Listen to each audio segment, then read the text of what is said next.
Ok, pensemos en esto.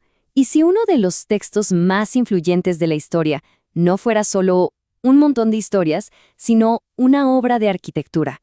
Sí, así como suena, con un diseño, un propósito tan claro como el de una catedral.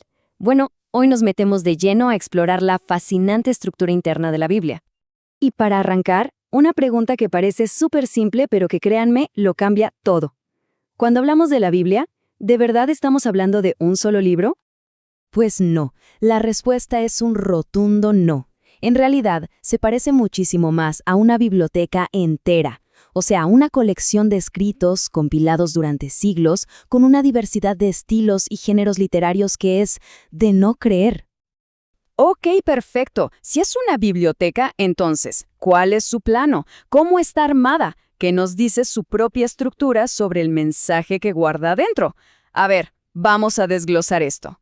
Miren, una clave fundamental está en cómo evolucionó el lenguaje. El mensaje arranca en hebreo, ¿no? El idioma de un pacto con una tribu.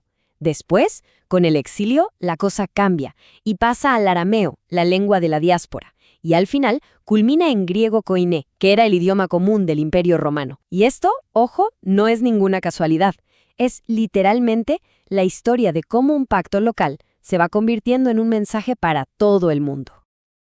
Ahora, claro, dentro de esta biblioteca, los libros son de tamaños súper diferentes. Es cosa de comparar, por ejemplo, los 150 capítulos de Salmos con el único capítulo que tiene la carta a Filemón.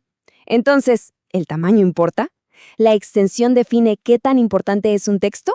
Pues no necesariamente.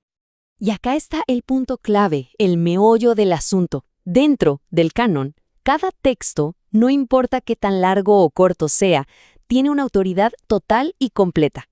Un librito de un solo capítulo como Filemón puede establecer principios sobre, no sé, la reconciliación con la misma fuerza que los libros más largos. Bueno, ahora que ya tenemos una idea de la estructura, metámonos en el corazón del drama bíblico.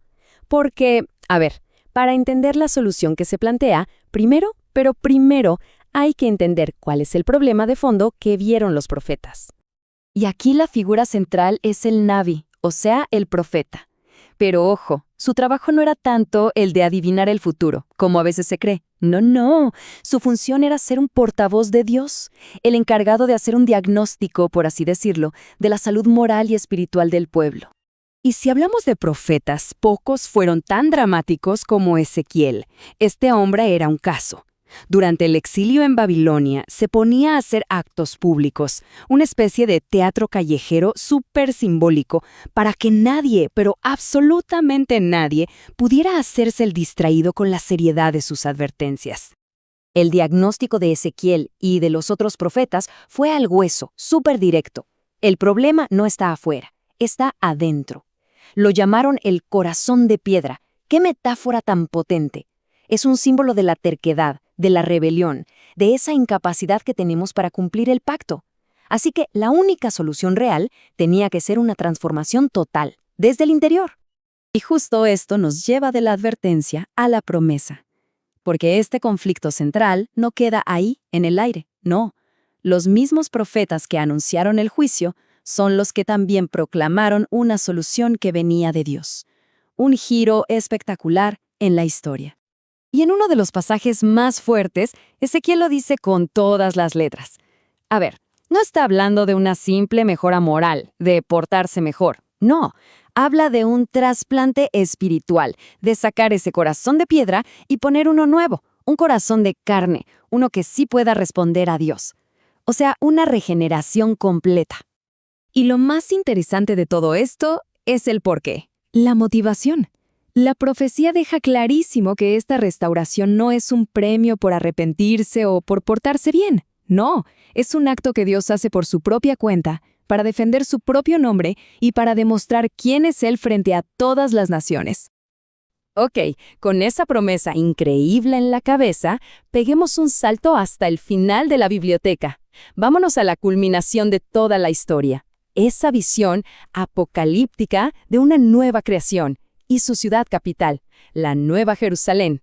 A ver, las dimensiones que se describen acá son de locos, simplemente asombrosas. Se nos dice que la ciudad mide 12,000 estadios de largo, de ancho y de alto. Estamos hablando de más de 2,000 kilómetros por lado, una locura. Pero lo más importante, fíjense, no es el tamaño. Es la forma. Un cubo perfecto. Esta geometría no es al azar, es una referencia directa al lugar santísimo que estaba dentro del antiguo templo. El simbolismo es, wow, potentísimo. La ciudad entera se convierte en el lugar santísimo. Es como decir que el acceso a la presencia de Dios ahora es para todos sin restricciones. Y acá la visión nos tira una paradoja súper interesante. A ver, si toda la ciudad es un santuario, si es el lugar más sagrado que puede existir, ¿por qué? ¿Por qué el texto dice explícitamente que adentro no hay ningún templo? ¿Cómo puede ser? La respuesta, redefine por completo la relación entre Dios y la humanidad. El templo, esa estructura que servía de intermediario, simplemente ya no se necesita. ¿Por qué? Porque Dios mismo y el Cordero son el templo. Y esto significa que la comunión es directa, total, inmediata, sin filtros. Entonces, para que quede claro, el punto crucial es este: que no haya un templo es el símbolo máximo de que la restauración es total. Significa que se acabaron las barreras, se acabaron los rituales, los intermediarios. Es el fin de la separación, el fin de la oscuridad y del peligro, que está simbolizado en que ya no existe la noche. Miren, esta tabla lo resume todo de una manera genial. Fíjense en la progresión. Pasamos de la Jerusalén histórica, la terrenal, con su templo físico y la muerte siempre presente, a la visión de Ezequiel, con un templo restaurado. Y de ahí damos el salto final a la Nueva Jerusalén. Y aquí, ¡pum!, todo cambia. Dios es el templo, la muerte desaparece por completo y la luz ya no viene del sol, sino de la gloria de Dios. Es, sin duda, la culminación definitiva de todo. Entonces, cuando vemos todo este viaje, esta trayectoria arquitectónica, desde un pacto con una pequeña tribu en el desierto, hasta una ciudad cósmica que es en sí misma la presencia de Dios, nos queda una reflexión final. La propia estructura de la historia parece contarnos un relato de expansión, de un acceso cada vez más grande hasta llegar a una unión total. Es un diseño que al final nos deja pensando, ¿cuál es el propósito último de toda esta gran narrativa? ¿No les parece?